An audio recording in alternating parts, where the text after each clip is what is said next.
Bismillahirrahmanirrahim. Assalamu alaikum урматтуу туугандар. Бүгүн мен өзүм каналымда bir эскертүү жана bir сураныч менен сиздерге атай кайрылып отурам. Бул да болсо коронавирус жөнүндө.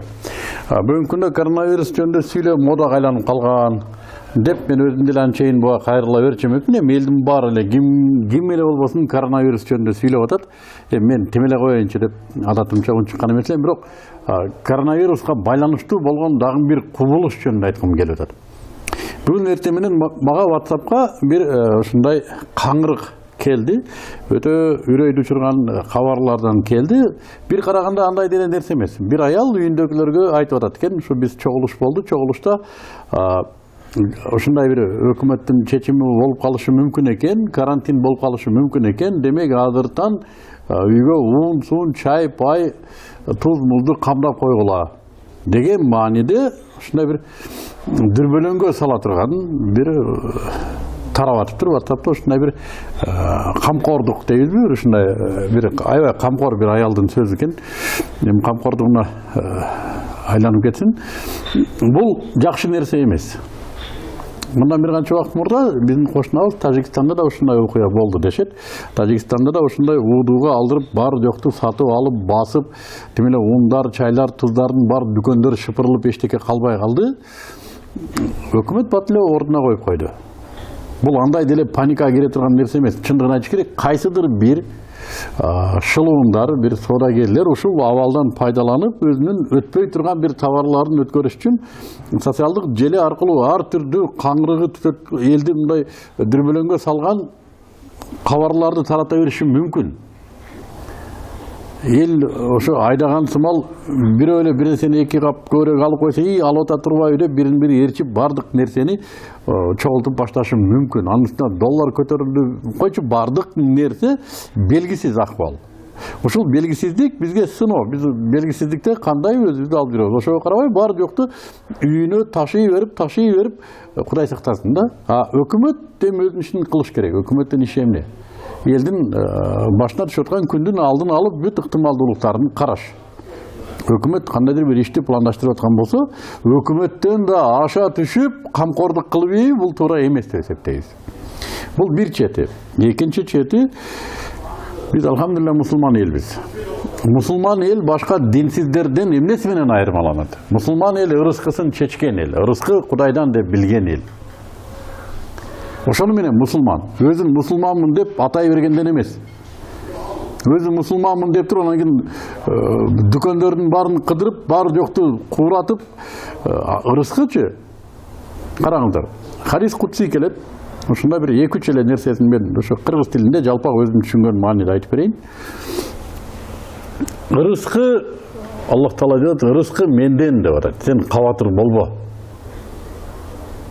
Ырыскың менден. Сен кабатыр болбо деп атат.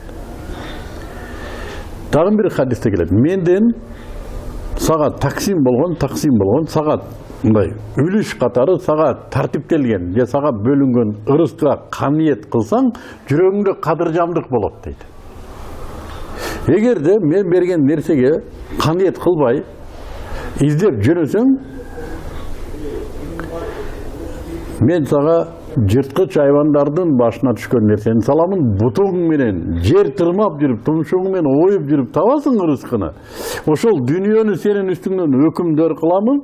Ошол дүйнөнүн артынан кууп жашайсың, ушук баары бир ансыз деле курсагыңа кире турган 200 грамм үчүн айвандарча жашап каласың. Ошондо да мен бергенден ашык ала албайсың дейт. Ошондо да мен берген эле өлчөмдү аласың дейт.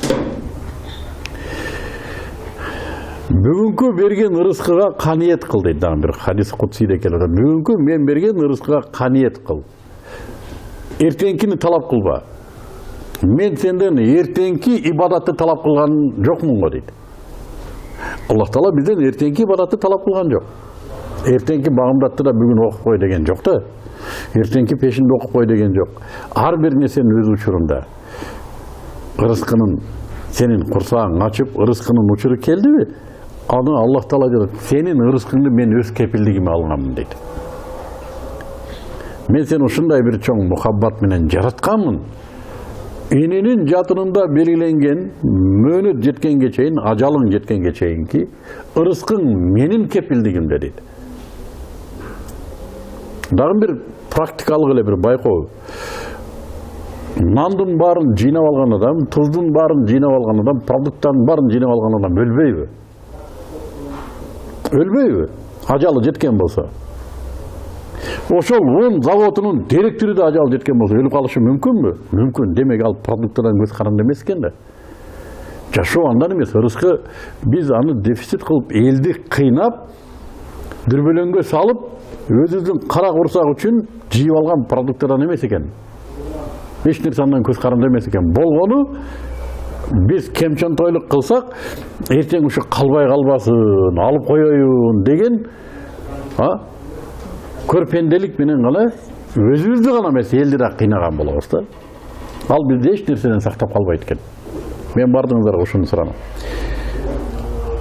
Эгерде бул нерсе байкабастан ушул бир нук болуп калса, бардыгын токтотолу. Мен ишенип туруп айтам. Ачкадан өлбөйбүз. Биз ачкадан өлө турган эл эмеспиз. Тууганчыл элбиз, бирибизге бирибиз каралашабыз.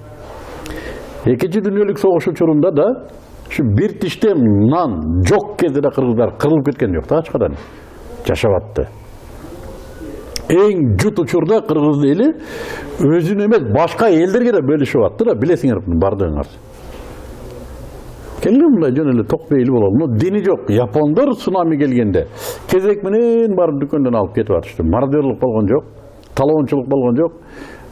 Эртең албай калат экен деп таламай, үйгө жыймай болгон жок. Ошондуктан келиңиздер каниет кылалык, алдырбайлык бул нерсеге. Кээ бир шулуундар балким атайлап долбоор кылып өзүнүн товарын өткөрүп алам десе, аларды да токтотуп кой деп. Эгер WhatsApp'тан же башка социалдык желеден ушул сымал каңырык ушактар келип атса, таратпаңыздар. Өчүрүңүздөр да силер кайсы даректен келген болсо ошого насихат кылып коюңуздар, муну чачпа деп. Муну сен чачпа да, муну башкага жайба. Ансыз да кыжалаттыкта турган элди кыйнап албайлы. Өтүнүч. Бир аз болсо тамга тааныганыңар бар болсо, бир аз да болсо адам сөзүн угууга мүмкүнчүлүгү барлар болсо, келиңиздер ушуга алдырбайлы. Жаныбызда кошуналар бизге ушул мисал болду. Анан суранам, тазалыкты сакташ керек экен коронавирустан. Мен анчейин деле ушул вирусту тоготкон жокмун, бирок этияттыкты алыш керек. Тоготпоо башка маселе, бирок этияттыкты алыш керек. Ысык суу ичкиле деп атыптыр. Ысык суу, чай, кайнатылган сууларды, көбүрөөк суюктук ичиш керек экен жана дайым тазалыкта жүрүш керек экен. Колду 2 саатта бир жууп туралы. Бул да бизге бир сыноо болду. Şu adam zat üçün bayman-bay ушундай сабактар келип турат. Атайлап чыгарылган вирус бул кандай болгон кезде де кара таштын үстүндөгү кара кумурсканын карегин карап турган Аллах анын уруксатысыз бул нерсе чыкпайт. Демек, биз түшүнбөгөн башка бир кубулуштар бар. Биз мусулманбыз, алхамдулилла, моюн сунуучубуз. Аллахтын кандай тагдыр бизге насип кылган болсо да, ошол нерсеге татыктуулугубуз менен, шариятыбыз, динибиз менен жашап өтүп кетишибиз керек. Өтүнүч, мындан да оор учурлар болот. Азыр Кудайга шүгүр, болгон этият бололу да, ансыз да өзүбүздү жүдөтүп аткан учурда өзүбүздү дагы жүдөтүп албайлы. Сураныч, башкаларга насихат кылып ушул видеону бөлүшүп коюңуздар. Эч кандай тартыштык болбойт. Кудайга шүгүр барды Кудайга шүгүр. Болгон талоончулук кылып, мисалы үчүн жанагындай кылып дефицит кылып жыйнасак, болгону баа көтөрүлөт. Балким биздин үйүбүздө 4 кап un болуп калышы мүмкүн, бирок кошунага жетишпей кыйналып калышы мүмкүн. Ошону кылбайлы, биз бирибиз ойлогон элбиз өзү негизи. Ушундай учурларда бирибиз ойлойлу. Бардыбыз Аллах насип этсе, бул нерседен чогуу чаран кутулабыз иншаллах. Менин оюм ушул. Ушул башкага да бөлүшүп коюңуздар, сураныч. Ушул сымал насихаттарды өзүңөр да таратышып коюңуздар. Башка биздин диний алымдардан да, журналисттерден, коомдук ишмерлерден да ушундай коомдо пайда болуп аткан жат, дүрбөлөңгө сала турган, адамдарды ушундай бир үркүтө турган кубулуштарга тез ушундай реакция кылып турушун мен да өтүнөм. Катуу айтсам кечирим сурайм. Assalamu alaikum.